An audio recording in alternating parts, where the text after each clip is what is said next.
Good morning, folks. Welcome to the Sense of Things. It's Ron and Jeff here once again with our weekly update on what's going on in the world, what's going on in the economy, and what's a little bit of fun that you might not know. Hopefully, you will walk away learning something today. If not, we failed at our jobs and we never fail.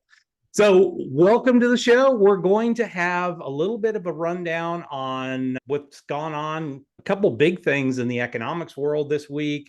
In addition to that, Ron's got some stuff on infrastructure spending, and we've both got a couple fun facts for you. So stay tuned. We'll be right back on in just 1 second.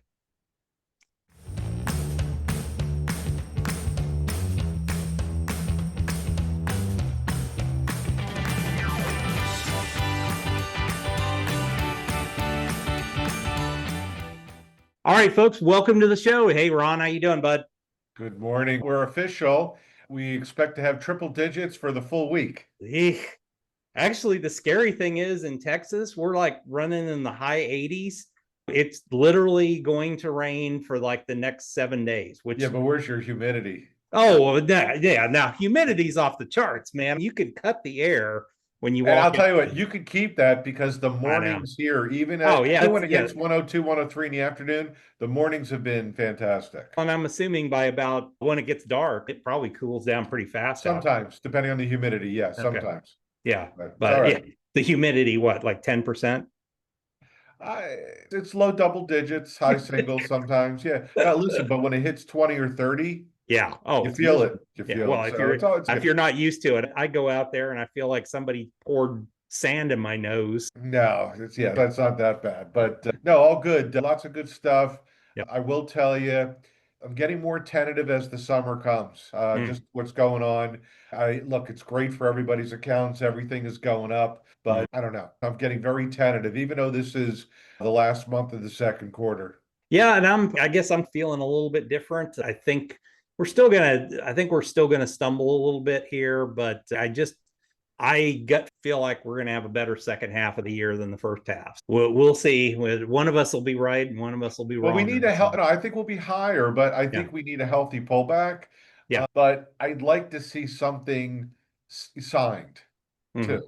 Sure. No, and like I said, I agree with you. I think there's a lot of stuff floating around, but yeah, we've really got to get some hard numbers to work from. And we'll cover some of that today. So you want to kick off? I know you've got a fun fact and a couple things that you've got on your side. Yeah. So another state will let you now drive 80 miles an hour. Nice. North Dakota. Now, okay. What the hell are you going to hit? There's no trees in the entire state. So I do have a quick funny story. So when I drove across country 3 years ago, actually 3 years ago coming up, I remember my mother being the worrywart. She says, "Promise me you will not drive over 75 miles an hour." I said, "Mom, I'll promise, but I'm going to keep up with traffic." Yeah. So I was driving just north of you. I think it was Midland, Texas. It was somewhere either north or south of there, and it was 80 miles an hour. So I called my mother and I'm like, "Ma, I'm sorry. I'm driving the speed limit. I have to drive 80. Why? Why?" Because that's the speed limit. But I thought this was interesting. If you look at it, on some Texas road, it reaches 85. I don't know where the hell. Maybe that's in Ding Dong, Texas, from where No, that's the bypass toll road that goes from Georgetown, Texas, down to just to the east of San Antonio. So yeah, the whole toll road, it is out in the middle of freaking nowhere. There are no towns around there, nothing. But the problem is, yeah, you can drive 85, but it'll cost you about $45 to get down the damn toll road. So that's the Texas Autobahn. That's what you're saying. Yeah, it is the Texas Autobahn. It is out in the middle of nowhere, but yeah, if you don't want to fight with Austin traffic coming through, it is the way to go. It's just extraordinarily expensive. It's one of the most expensive toll roads in the country. Wow. Well, and it's interesting because this has been around, it says 30 years. Yeah. And you would think, all right, where are the fatalities? It's an 8% increase in fatality. So you would be hoping that, I want to drive faster because it'll create less fatalities. But yeah.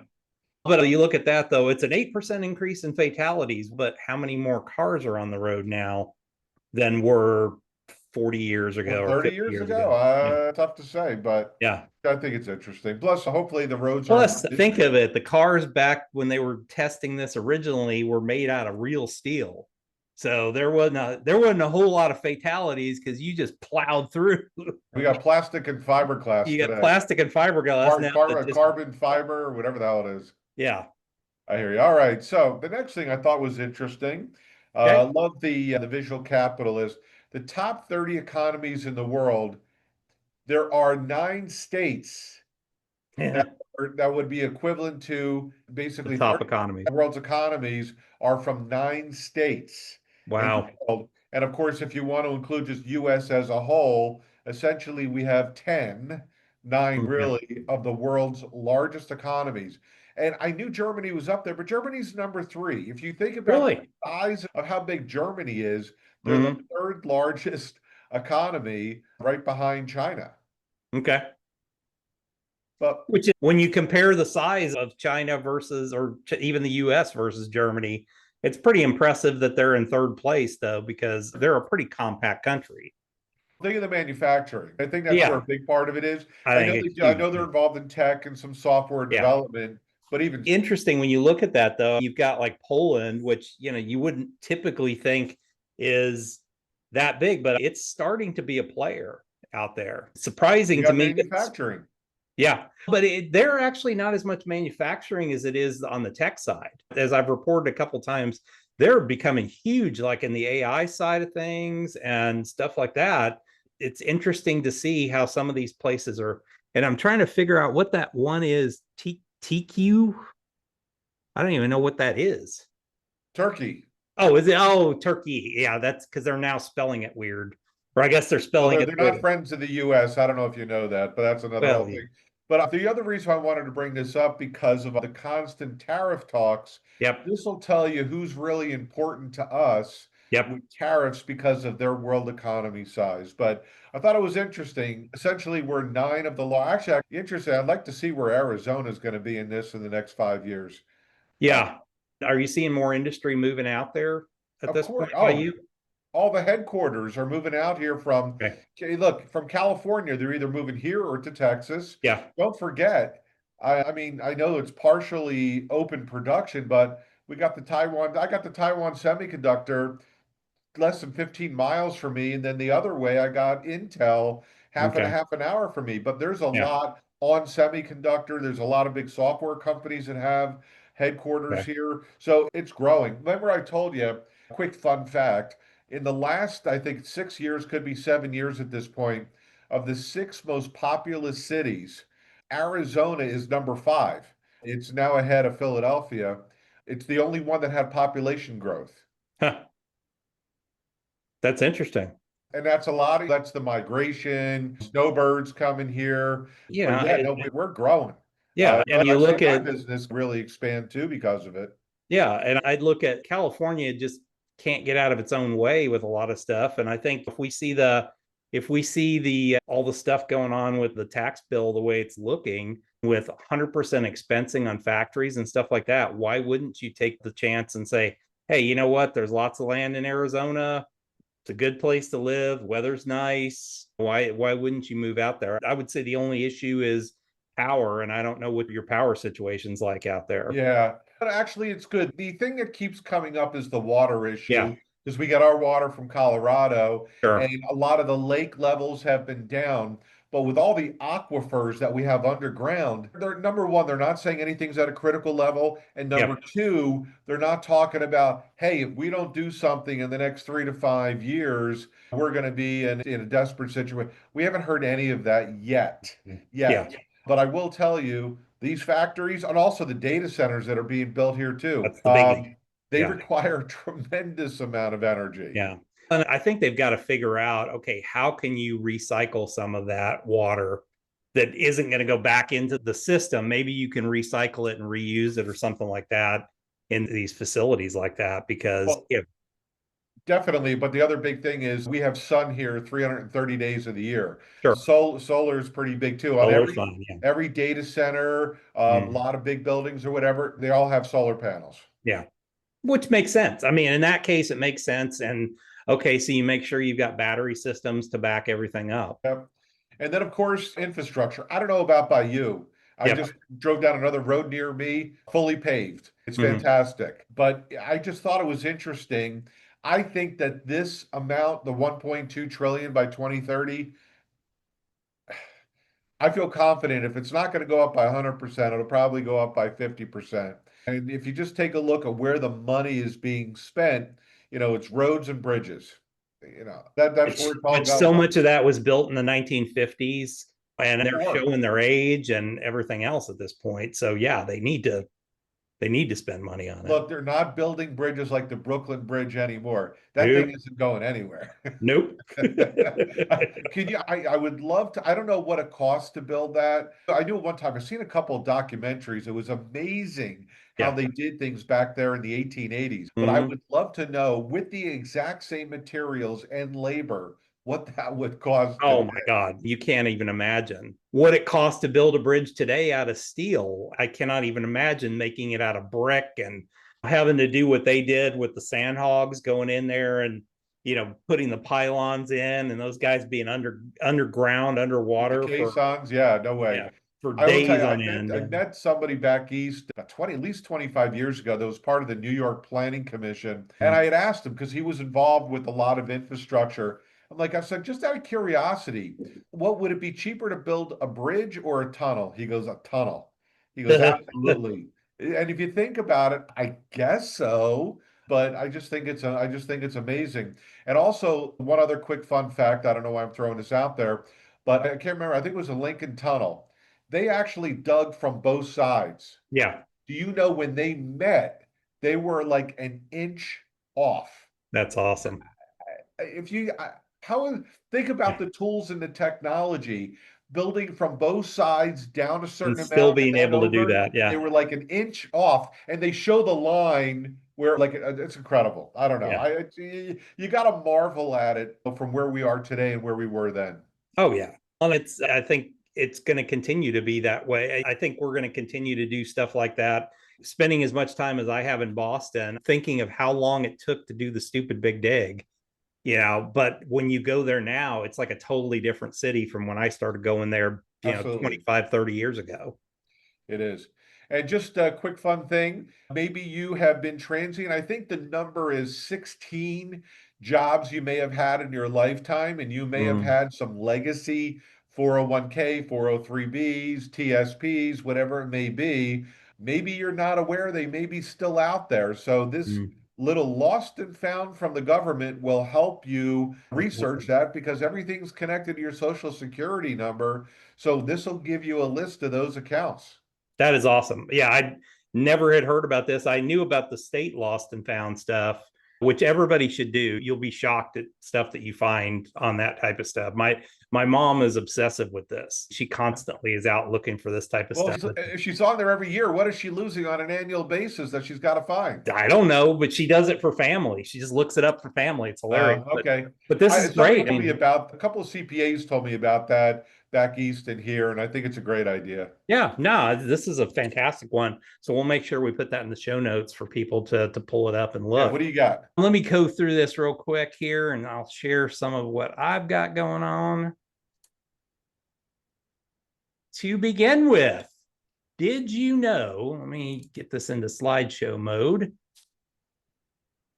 Did you know that the Nobel Prize in economics is not a real Nobel Prize? What is it? It was actually established in 1968 by Sweden's central bank, and it's Yeah. called the Sveriges Riksbank Prize in Economic Sciences in the memory of Alfred Nobel. I thought that was an But interesting they refer to it as as he the got a Nobel Nobel Prize. Prize. Yeah, Here's got that's a Nobel Prize in economics. Well, yeah, what's that for? exactly. But it really isn't actually a Nobel Prize. It's not awarded by the Nobel Committee. There's a Nobel Peace Prize and there's a Nobel Economic. Yep. All right, whatever. Yeah, but the Peace Prize and I think the literature one, all of them are actual Nobel Prizes. This is the only one that isn't an actual Nobel issued prize. It's actually All right. by the Swedish National Bank. Okay, hardest workers in the world. Who do you think those are? I know we talked about, I would have thought it would be Germany. Maybe you would say China or Japan. I know what, I'm going to go with Japan. Okay. So it's actually the Greeks. They work 1.5 to 1.4 to 1.5 times more than the Germans or anybody else. They're not the hardest workers in the world. They're second only to the South Koreans as far I as don't understand that because there's always been that thing out there about the Northern and the Southern Yep. Europeans. And the Southern Europeans are the vacationers and the Oh yeah, Southern, but but the the Greeks are in Southern Europe. I know, but they work their butts off. So yeah, it's All very right, good intriguing. to I know. thought this was a very interesting thing today. All right, a couple things for this week. June 11th, 2025, we got CPI data and it was up 0.1%. And the annual inflation rate's 2.4. So all the people that have been whining and bitching and complaining about inflation and tariffs and all that, it's really not showing up yet. It was up Yeah. slightly from the previous month. It was interesting to me as I started looking at this a little bit because I wanted to get into the numbers a little bit. So first off, if you look at this chart, this is CPI going back 20 years. So we're rolling back into where we were, I would say 2017 to 2018 range. That's where we're back to at this point. Now, the feels like from a cost standpoint is that we're still absorbing all this garbage out here when we were up around 9%. So the Yeah. prices are very elevated. They're just not going up as much, but it is coming down, which is great. It started a few years back, it was flat, and then it started working its way down, but we've really seen it accelerate slower, which is good. That tells us that, all right, we're at least moving back into kind of the normal range, I guess, if I were to say anything. It's inflation relative to what? I got to tell you, I don't get a Starbucks coffee every now and then. Yeah. I get it every now. I went there the other day. It was $6. I was Yeah. like, or 6.30 or whatever the hell it was. What are you I getting? couldn't Some kind of believe it. fruit? Are you getting some kind of frou-frou drink there or Oh, what? I get a venti white mocha with non-fat milk and no whipped cream. Okay. I don't know. Maybe it's It used to be, it used to mine's be four and a half 75, $4. dollars for a, yeah, for a Why complain then?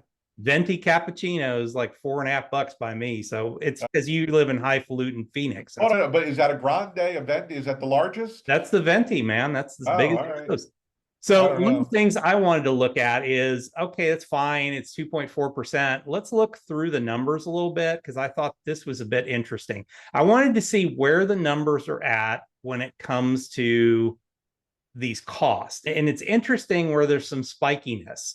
Meats, poultry, and fish and eggs, 6.1%. So that's still up there. And that's not necessarily I mean, we import some stuff, but we pretty much produce a lot of this here in the country. So it's not really a tariffy thing that I think is causing any of that. Energy commodities way down for fuel oil and gasoline. But here was an interesting one: nat gas up 15.3%, which more of our electricity is being produced through nat gas. And that's not good. We've got to get that number down, but it's something we can control because we've got the largest supplies of natural gas in the world. So I think more supply online does that. As I went through and looked at a few of these things, the other big one that I heard was, oh, with all the tariffs, we're going to have car prices are going to be up. New vehicles, 0.4%, used cars, even 1.8%. Interesting. Service stuff, motor vehicle maintenance and repair up 5.1%. Vehicle insurance is still off the freaking charts up. And I think part of that is the cars are just getting so complex today that if they get into an accident, especially let's say a Tesla or something like that, it is wildly expensive to fix those things. Yeah, I have a different theory on that. Cannabis. Okay. Just Taylor, people are still at the bars. Yep. The cannabis, everybody, there's a lot of people still out there that are just looking for a kick. Yep. And High on a kite or high as a kite and getting into that. or just under the influence, not Yeah. necessarily high as a kite, but just under the influence. Yeah. Yeah. Which theoretically it should be like drinking. You should be persecuted for that. Also, look, tobacco and smoking products are up Yeah. too. Up 6.3%. Yeah, Yeah. I'm just saying it all goes into that whole thing. And I'm not trying to sound like some old codger, but just saying. It's the reality. It is the reality of it. But so that looks through some of the numbers. And like I said, you can see with nat gas, I mean, that rolls through a lot of the electrical production in a time when we're needing more and more electrical production at this And point. we're coming into the summer. Yeah, coming into the summer months, that the other piece of it is, yes, the administration's worked on, hey, we want to add more nuke power and stuff like that, but that's going to be 15 years down the road that we see some of that. Some of it's easier to deploy. Some of the small scale stuff is easier to deploy, but it's going to take time to get those things online. It just doesn't happen overnight. But hopefully we move down that direction where we've got something that can generate power that is clean and keeps going 24 hours a day. Last but not least, I wanted to share, we saw some stuff about the preliminary US-China trade agreement. This is the agreement that we agree, but we don't know for sure. I'm still trying to figure out how we ended up with US tariffs on Chinese goods at 55%, and they have tariffs of 10% on incoming, mainly because they don't import very much. This is what I'd like to know. Maybe we do this for the next one. Yeah. Where was it to where this is going to be? Yeah, exactly. Yeah, This that's is the so interesting good thing. for us Yeah. and good for them. Where was it that it was so bad before? Yeah. And I think the other part with the rare earth minerals and magnets and stuff like that, I think the other part we've got to worry about and we've got to deal with in this country is we've got to start producing that stuff here, because we cannot have this held over our heads through this trade agreement. There is no detail on theft of intellectual property and all that. I've not heard any of the details on any of this. So it'll be interesting to see. And I think you're seeing it in the markets, that the market's kind of just, let's wait and see what's going on before we. Look, the market did get a pop and pull back yesterday. It's up now today. Like I said, until something's signed. Yeah. Look, but if nothing else, this will definitely help multinational companies, because even if it's a little more, a little less, this gives them at least a baseline to do projections. You've got your numbers. Okay, if I know it's going to be 10% going in, do I absorb that? Do I pass that on in price or whatever? I think it's realistic. And if you're an importer, okay, I know I'm going to have, let's call it, I'm going to pay 50% more. That's the maximum I'm going to have to worry about in this case.